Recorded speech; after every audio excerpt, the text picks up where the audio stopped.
Hey everybody, this is Trish with Peregrine Designs, and I wanted to show you a couple things that I was working on because today I wanted to show you a really nice technique to apply a binding to a quilt that, because of the way the application is, the binding is very smooth and you can't tell where I've started the binding and where I've ended the binding.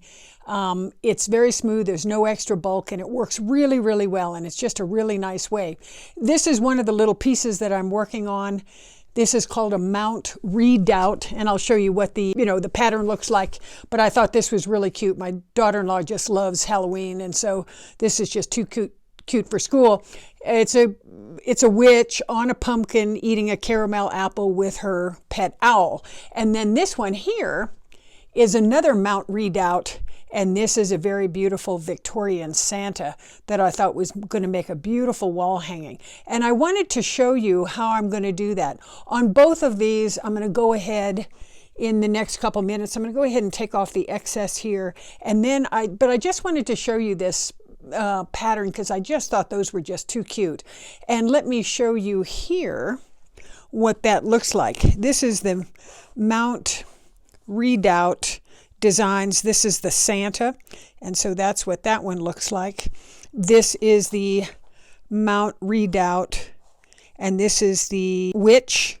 And I got these on Etsy. You can frequently find them on if you have an independent quilt shop, they'll frequently have these patterns, but these really work well. And you look at them and say, is this hard to do? No, not particularly difficult to do, just a lot of time involved in cutting and piecing, but very easy. And you use what's called Heat and Bond Ultra Hold. I really like that product a lot. That fuses those fabrics together. And I like it because it's Ultra Hold, and so it'll do a really nice job. This is another one that I've made here. This is a really pretty wall hanging, and this has got a Santa and a snowman and an angel, and this was just really easy to do. And I would recommend that if you've not done this before, this particular one is nice to do. What we're going to learn next is I'm going to go ahead and clean up those pieces, and then I'm going to go ahead and show you how I do the binding. I'll be right back. Okay, I've gone ahead and cleaned up all my edges, and I've squared the quilt, so I'm ready to apply the binding. A lot of people will argue and say, do we apply it? Do we cut this on the bias or do you cut it on the straight of grain? In this case, because this is a wall hanging, I think the straight of grain is going to be fine. This doesn't get a lot of action. This just hangs on the wall. So I think a straight of grain is a perfect application and it's easy to do. I like my bindings to be 2.5 inches wide.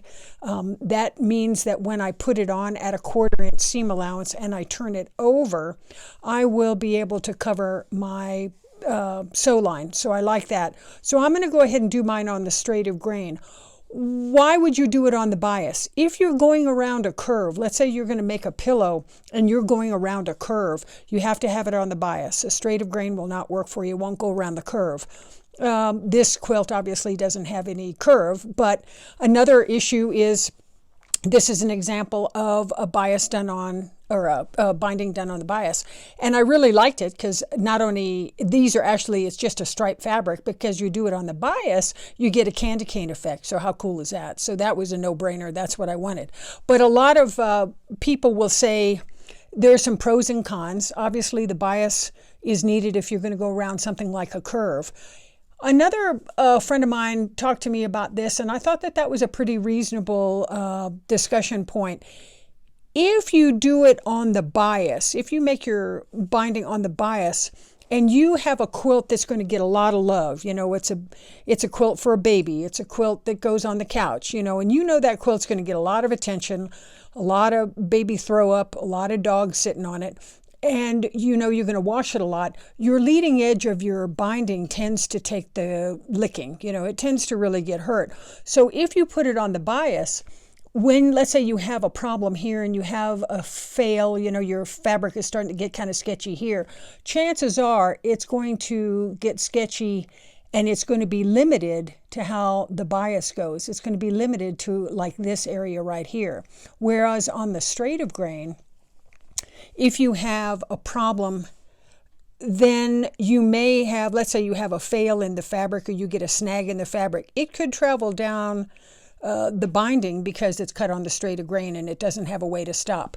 On the bias, it has a way to kind of stop, but not necessarily on the straight of grain. But this is not going to get a lot of love. It's just going to hang, so a straight of grain works well. When I'm doing my binding application, I tend to try to start it. Here is roughly about halfway of my quilt. I will go ahead and put my binding on about here, and I'll put a clip here just so you can see. I'll start it about halfway down. Don't start it too close to the top. Don't start it up here. If you start it up here, you're going to have problems, because if you have a situation where you're going to, you finish your join and it just so happens that you're looking at one of your joins getting in the way of your final piecing, you have maneuver room. If I put it down farther, I can scoosh this down, I can cut it off, and I've got some maneuver room to clear this, because I don't want to mess with this while it already has a join. I want this to be able to stand alone. So anyway, I will start it here. I'll put it down and I'll give myself about 5 inches or so of 5 inches of lead, so that this is just hanging free. And I'll go ahead and start my sewing right here. Leave this tail open because we'll join it later. I won't go into the details of how I did the corner. There's lots of really good YouTube videos on how to do a corner. I just want to go into the detail about how I join the final pieces. Okay, I've gone ahead and applied my binding to around all my corners, and now we're going to go for the final join. This was a nice one because I don't have any of a natural join to work with. I don't have to contend with this. This is out of the way. That's why I say keep your stuff where you have maneuver room. Let's say you were going to do your final join right here, and you had a kind of a join here, putting your binding together. I want to get away from that. I would rather not, if I can help it, I'd rather not have one join and one join. So I'd go ahead and shift it down here, rip some of this out, and shift this whole thing down the quilt so that you could get away from that join that's bothering you. I'm going to go ahead, this piece here has a little bit of a selvage. I'll go ahead and cut that off. So this is a clean cut here. And I'm going to go ahead and mess with this piece right here. I always like to keep a gap between this piece, and then I have a lot of extra here. I keep a gap in there. How much of a gap? About a ½ inch. Even though it's on the straight of grain, I will keep about, how much is that gap? That's actually about 3/4 of an inch. I will keep about a ½ inch to 3/4 of an inch gap as I merge these two together. Why?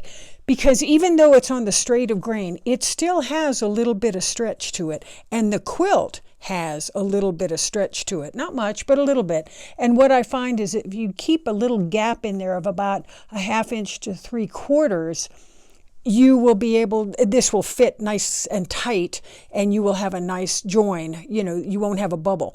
If you're using a bias, if you're going to do a bias like we did there, you're going to do a bias, that has a lot more stretch. So I would probably increase my gap to about an inch to accommodate for the stretch of the bias. But we're not on bias, we're on straight of grain, so I'll probably go about there. I'll go ahead and I'm going to iron this down just so that I get a little crease on there. So this one is raw. This one is a fold. Because my binding is 2½ inches, come out, here's 2 right here, here's 2½ from your fold line here. That's 1 inch, 2 1/2 inches. Go ahead and make a line here. Alrighty. And I'm going to go ahead and cut that off. This one stays alone. This one gets cut, but only the top piece. If you cut both pieces, you're wrong, and you're going to have to repiece it, and you're going to be sad. So I'm going to go ahead and just cut that piece right like that. So this is extra. This is going to be, I'm going to put it as a, I'm going to put a dowel through the back of this so I can hang it. So I'm going to make a little sleeve on the back. So if your binding is 3 inches, then make that 3 inches. If it's 2 inches, make this 2 inches. So this is what you need to do. Now, next what we're going to do is I'm going to show you how to join these. Okay, I've reoriented the quilt, so now that this is in the up position, I don't want to work with it upside down. I like to work with my binding now in the top position. This is my folded that we cut at 2.5, and then I've got a gap of about 1/2 inch, 3/4 of an inch here. I equate the next step to clapping my hands. Left hand, right hand, clapping my hands, because I want to put this one on top of this one. Open this up. This is the right side of my fabric. This is the right side of my other piece. And what we're going to do, and this is why I gave you enough room. This is why we gave such a big gap, because it makes it slightly easier. Open it up and clap your hands. Right over left. Okay? And so here you have this piece, and I'm going to bring this piece here. Let's see if I can see that nicely. And I'm going to sew. Let's see if I can show you this nicely. I'm going to sew from the top left to the bottom right. So I'm going to sew, and I'm going to put it at a T, T. And I'll just go ahead and pin it so that it'll give you an idea of which way I'm going to sew. Because when you're done sewing, it'll come like that. And that's the join that you're going to want. I'm going to sew it with a little bit of a tight stitch because I don't want to see my stitching. I'll sew it at probably a 2 stitch, and then I'll show you what this looks like when we're done. We're almost done. Okay, I've gone ahead and sewn these together, and let me show you. Remember, I did the hand clap right over left, and I put right sides together, and I sewed from the top left corner to the bottom right corner at a reasonably tight stitch, about a 2.0 stitch, something that's reasonably tight. And then what you can see is, this now joins just like that. Okay, I'm going to go ahead and trim this because this is a bit bulky. This is where I like my pinking shears because I just like them. And I'm going to go ahead and trim this up a little bit. Do you need to use pinking shears? No, you can use anything you like, any scissor. And I'm going to go ahead and open this up. Go ahead and iron it down. And because, sorry, my iron is spitting a little bit, because of that gap, you think about that gap, but see how nicely that lays down? You had a gap of, 3/4 of an inch. You had a fairly significant gap, but because of the way it works and because a bit of the stretch of the fabric, it works where I don't have any sort of a gap. So what I'm going to do is I'm going to continue to sew, and this doesn't need to be tight. This needs to be just a regular 2.5 at a 1/4 inch mark, and then you are done. But isn't that nice? That means that join was where you started, but you can't really tell the difference between that join or any other join because it was all joined similarly. And I think it's just a really, really great technique. It's foolproof, and particularly if you're working with a heavyweight, really heavyweight home deck fabric, you have to join it this way or you're going to be miserable trying to swing it around and trying to do it another way. So this is a nice way. I hope you enjoyed this. I'm going to go ahead and finish this up, and I'm going to go, and then all this gets hand sewn in here.